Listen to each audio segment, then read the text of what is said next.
Hello friends, PHP MySQL सीखने की series में आज हम देख रहे हैं MySQL का चैप्टर नंबर 3, जिसमें हम पढ़ेंगे MySQL की कुछ बेसिक कमांड्स। तो आइए स्टार्ट करते हैं इस लेक्चर को। तो पहले मैं एक बार आपको रिकॉल करा दूं कि हम इस कोर्स में क्या कर रहे हैं। बेसिकली वेब एप्लीकेशन बनाने के लिए जितनी मिनिमम चीज़ें सीखने की ज़रूरत है वो सब कुछ इस कोर्स में हम कवर कर रहे हैं। HTML, CSS, JavaScript, jQuery, PHP and MySQL। हम इन सब के वीडियोस ऑलरेडी देख चुके हैं। इंडिविजुअली आप HTML सीख सकते हैं, CSS सीख सकते हैं, ये सब कुछ सीख सकते हैं। MySQL की सीरीज़ में अभी चैप्टर नंबर 3 चल रहा है। इसका मतलब 2 चैप्टर MySQL के ऑलरेडी मैं पब्लिश कर चुका हूँ, तो आप उनको ज़रूर देख लीजिएगा। इसके पहले हमने डिस्कस कर लिया था कि MySQL क्या होता है और कैसे हम इसको ओपन कर सकते हैं, कैसे यूज़ करने के लिए हमें MySQL क्लाइंट को ओपन करना होता है। वो सब भी चीज़ें हम देख चुके हैं। अब हम MySQL को ओपन करते हैं और देखते हैं कुछ कमांड्स। आज हम बहुत ही बेसिक कमांड्स देखने वाले हैं, जिसमें से मैं 4 कमांड्स आपको बताने वाला हूं। सबसे पहले स्टेटस कमांड के बारे में बात करेंगे। तो कैसे हम ओपन कर सकते हैं, मैंने 2 तरीके आपको बताए थे।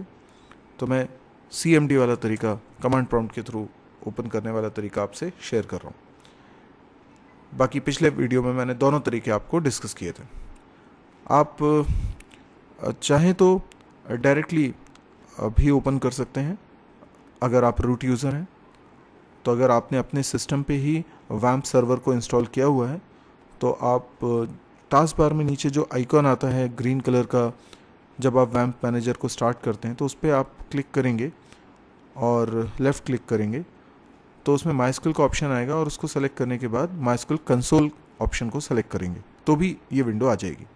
अभी फ़िलहाल हम कमांड प्रॉम्प्ट पे हैं, तो हमें MySQL क्लाइंट सॉफ्टवेयर को पहले स्टार्ट करना होगा। और मेरे सिस्टम पे क्लाइंट सॉफ्टवेयर कहाँ रखा हुआ है, तो F ड्राइव में रखा हुआ है। इसके अंदर एक बिन फोल्डर है। बिन फोल्डर के अंदर एक MySQL फोल्डर है, जिसके अंदर एक folder MySQL proper version number के साथ है। फिर एक और फोल्डर उसके अंदर बिन है। इसके अंदर MySQL सॉफ्टवेयर रखा हुआ है, MySQL, और इस पर मुझे लिखना होता है -u root -p। वो मुझसे पासवर्ड मांग रहा है। ध्यान रखिएगा, जब आप ये सारी कमांड्स लिख रहे हैं तो आपने वैम्प मैनेजर पहले स्टार्ट कर दिया हो सकता है कि वैम्प मैनेजर आप स्टार्ट ना करें तो एरर मैसेज आए। ये भी मैंने पिछले वीडियो में आपसे डिस्कस किया हुआ था। अभी आपने पासवर्ड एंटर किया तो देखिए लॉगिन कर चुके हैं हम। अब हमें वो बेसिक कमांड्स देखनी है। सबसे पहली कमांड जो हमको देखनी है दैट इज स्टेटस। तो नॉर्मली हम कोई भी कमांड लिखेंगे तो उसके बाद हम सेमीकोलन लगाएंगे। MySQL में ये ज़रूरी है, लेकिन स्टेटस कमांड में ज़रूरत नहीं है। जो SQL वाली कमांड्स होंगी, ये SQL वाली कमांड नहीं है, MySQL वाली कमांड है। मतलब MySQL की स्पेसिफिक कमांड है। ज़रूरी नहीं है कि हर एक डेटाबेस सॉफ्टवेयर में ये वाली कमांड हो। तो स्टेटस जो कमांड हम लिख रहे हैं उसमें अगर सेमीकोलन नहीं भी लगाऊंगा तो भी चलेगा, लेकिन नॉर्मल प्रैक्टिस में आप ध्यान रखिए कि हर स्टेटमेंट को, हर कमांड को आप सेमीकोलन से एंड करेंगे। तो खास तौर पे जो स्ट्रक्चर्ड क्वेरी लैंग्वेज में हम कमांड्स बनाएंगे उसमें तो हमें सेमीकोलन लगाना ही लगाना है। तो अब मैंने एंटर किया। आप देख सकते हैं यहाँ पे काफ़ी सारी इन्फॉर्मेशन दिखाई दे रही है। ये स्टेटस लिखा हुआ है जो मैंने कमांड टाइप करी थी, और उसके तुरंत बाद ये उसका रिजल्ट आ रहा है। इसमें आप देख सकते हैं कि वो हमें बता रहा है कि कौन सा वर्जन अभी यूज़ हो रहा है, एंड ऑपरेटिंग सिस्टम के बारे में भी बता रहा है। फिर कनेक्शन आईडी, कनेक्शन के बारे में मैंने आपको बताया था। एक बार फिर आप उस चीज़ को समझ लीजिए कि मान लीजिए कि ये एक सर्वर कंप्यूटर है और इस सर्वर कंप्यूटर पे MySQL सॉफ्टवेयर रखा हुआ है। तो ये MySQL सर्वर है, MySQL क्लाइंट नहीं है, ये MySQL सर्वर है। MySQL d.exe फाइल है ये। तो यहाँ पे डेटाबेसेस रखे हुए हैं, ठीक है, डेटाबेसेस यहाँ पे रखे हैं और कई सारे डेटाबेसेस रखे हुए हैं। तो MySQL का काम इसको एक्सेस करना है। अब कई सारे क्लाइंट्स हैं, ठीक है, जो इस MySQL से कनेक्टेड है, इस सर्वर कंप्यूटर से कनेक्टेड है। तो MySQL client software in computers पे चल रहा है, इनको हम क्लाइंट बोल रहे हैं। तो यहाँ से MySQL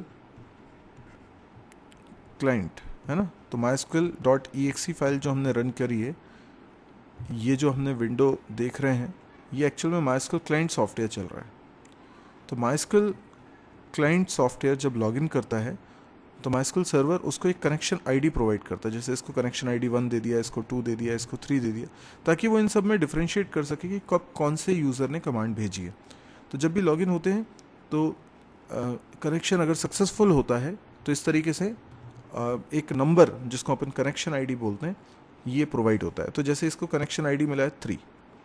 अभी करंटली हमने कोई डेटाबेस को सेलेक्ट नहीं करा है। आप बेसिक आर्किटेक्चर इसका समझ लीजिए कि जो MySQL होता है, आपने लॉगिन तो कर लिया है, तो आप एक यूज़र हैं और आपको आप ऑथेंटिक यूज़र हैं और आपको एक कनेक्शन आईडी भी मिल गया है ताकि आप कमांड सेंड कर सकते हैं। अब MySQL के पास एक नहीं कई सारे डेटाबेसेस हैं, ठीक है। डेटाबेसेस हम बना भी सकते हैं और कई सारे इसके अंदर रखे हुए हैं, डेटाबेस 1, डेटाबेस 2, डेटाबेस 3, ऐसे कई सारे हैं। आप कौन से डेटाबेस को एक्सेस करना चाह रहे हैं वो आपको बताना पड़ेगा। डेटाबेस के अंदर होती हैं टेबल्स। तो बहुत ही सिंपल भाषा में बोलूं, एक डेटाबेस में कई सारी टेबल्स हैं, दूसरे डेटाबेस में कई सारी टेबल्स हैं। तो आप लॉजिकली भी इस चीज़ को समझें। तो एक डेटाबेस है ये दूसरा डेटाबेस, ठीक है। ऐसे कई सारे डेटाबेसेस, हर डेटाबेस के अंदर कई सारी टेबल्स हैं, ये सब टेबल्स हैं, ठीक है। टेबल्स कभी बिना डेटाबेस के नहीं होंगे, किसी ना किसी डेटाबेस के अंदर ही होगी टेबल। तो अभी करेंटली आपने कोई भी डेटाबेस सेलेक्ट नहीं करा, इसलिए खाली जगह पर दिखाई दे रहा है। करंट यूज़र रूट है और लोकल होस्ट मतलब ये है कि जो MySQL सर्वर है वो सेम मशीन पे इंस्टॉल्ड है। अगर डिफरेंट मशीन पे इंस्टॉल्ड होगा तो उसका IP एड्रेस या उसका डोमेन नेम दिखाई देगा। बाकी सारी इन्फॉर्मेशन अभी इतने बहुत ज़्यादा काम की नहीं है। हाँ, एक इन्फॉर्मेशन आप देख सकते हैं, यूजिंग डिलिमीटर। तो हमेशा अपन कमांड्स को एंड करते हैं तो सेमीकोलन से एंड करते हैं, ठीक है। बाकी सर्वर वर्जन, प्रोटोकॉल वर्जन, ठीक है, इतना डेप्थ में अभी जाने की ज़रूरत नहीं है। TCP पोर्ट 3306 यूज़ हो रहा है, like this, okay. Up time मतलब कितनी देर से ये अप है, स्टार्टेड है, तो 3 days 4 hours, मतलब मेरे सिस्टम पे मैंने वैम्प 3 दिन पहले स्टार्ट किया होगा, तो ये वैम्प मैनेजर का टाइम बता रहा है। तो जब वैम्प मैनेजर मैंने स्टार्ट किया था तभी MySQL सर्वर भी स्टार्ट हो गया था। तो 3 दिन 4 घंटे से और 58 मिनट और 58 सेकंड से ये स्टार्टेड है। तो ये हो गई स्टेटस कमांड। अब कुछ और कमांड्स भी देखते हैं। Show databases. तो यस, अब मैं डेटाबेसेस को शो करना चाहता हूँ, तो मैं लिखूँगा शो डेटाबेसेस। अच्छा, इस कमांड में अक्सर स्टूडेंट्स गलती करते हैं, ये डेटाबेस नहीं है, डेटाबेसेस है, ठीक है। इससे मुझे क्या मिल जाएगा, इस MySQL के पास जितने भी डेटाबेसेस हैं उन सब की लिस्ट। तो आप देख रहे हैं कि कुछ डेटाबेसेस की लिस्ट दिखाई दे रही है। Information schema, DB1, MySQL, online test DB, performance schema test. तो ये अलग अलग डेटाबेसेस हैं। आपको मैं बता दूं कि कुछ डेटाबेसेस ऑलरेडी बने होते हैं, यानी आपने जब वैम्प इंस्टॉल किया होगा उसी वक्त MySQL के अंदर बाय डिफ़ॉल्ट एक डेटाबेस बन गया था MySQL नाम का। ये डेटाबेस बहुत इंपॉर्टेंट है, इसी में सारे यूज़र्स की इन्फॉर्मेशन होती है और बहुत ही ख़ास इन्फॉर्मेशन इसी के अंदर होती है। तो इसको आप जब तक नॉलेज ना हो, इसमें कोई छेड़छाड़ आप डायरेक्टली ना करें। ये DB1 डेटाबेस मैंने अलग से बनाया हुआ है, ये इन्फॉर्मेशन स्कीमा भी पहले से बना हुआ है, परफॉर्मेंस स्कीमा भी पहले से बना हुआ है, टेस्ट एक पहले से डेटाबेस बना है। पर टेस्ट डेटाबेस बेसिकली एक ऐसा डेटाबेस है जिसमें कोई भी टेबल अभी तक नहीं बनी है। तो अगर आप सीख रहे हैं, टेस्टिंग करना चाह रहे हैं, तो उसके लिए MySQL वालों ने अपनी तरफ से एक डेटाबेस बना के आपको दे दिया है कि आपको अगर प्रैक्टिस करनी है तो आप इस डेटाबेस के अंदर टेबल्स वगैरह बनाइए और जो भी आपको काम करना है वो करके देखिए।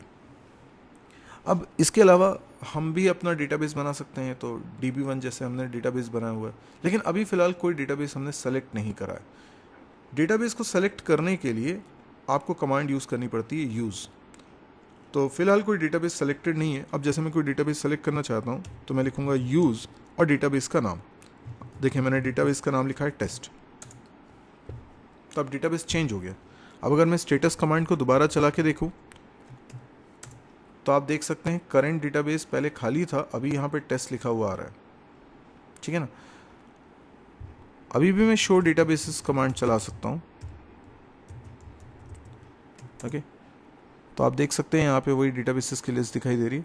कोई भी कमांड को रिपीट करना है तो आप एरो कीज़ का इस्तेमाल करिए। अगर पुरानी कमांड है, जैसे अप एरो दबाएंगे तो पहले जो कमांड्स मैंने टाइप करी थी वो हिस्ट्री कमांड्स यहाँ पे शो होने लगती है, ठीक है ना। और आप अपनी तरफ से एक नई कमांड लिखना चाहते हैं तो वो भी कर सकते हैं। अब यहाँ पे मैं कमांड लिख रहा हूँ शो टेबल्स। आखिरी कमांड जो समझनी है दैट इज शो टेबल्स।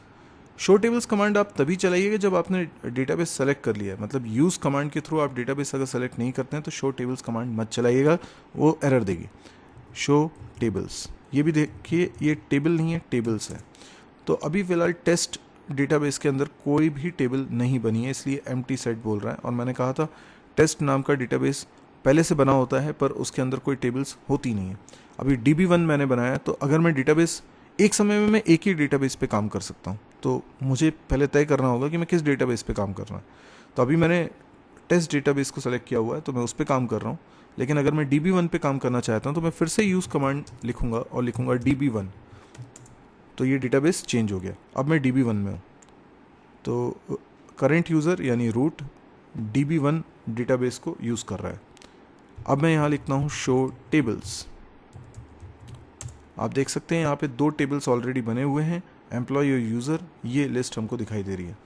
अगर मैं MySQL डेटाबेस में जाना चाहता हूँ तो मैं लिखूंगा MySQL, use MySQL, database change हो गया। और फिर मैं शो टेबल्स कमांड लिखकर इसकी सारी टेबल्स देख सकता हूँ। आप देख सकते हैं यहाँ बहुत सारी टेबल्स ऑलरेडी बनी हुई हैं, ठीक है, 28 टेबल्स बनी हुई हैं, तो काफ़ी सारी टेबल्स बनी हुई हैं, राइट। इन्हीं में एक यूज़र टेबल भी है जिसके अंदर यूज़र्स की इंफॉर्मेशन रखी रहती है। ओके, तो आई होप आपको ये चारों कमांड्स, बेसिक कमांड्स समझ में आई होंगी, और आगे की वीडियोस में हम और भी कुछ दिलचस्प कमांड्स देखने वाले हैं जिनसे हम MySQL को यूज़ करेंगे। फिलहाल अगर आपको वीडियो पसंद आया हो तो आप इसे लाइक करें।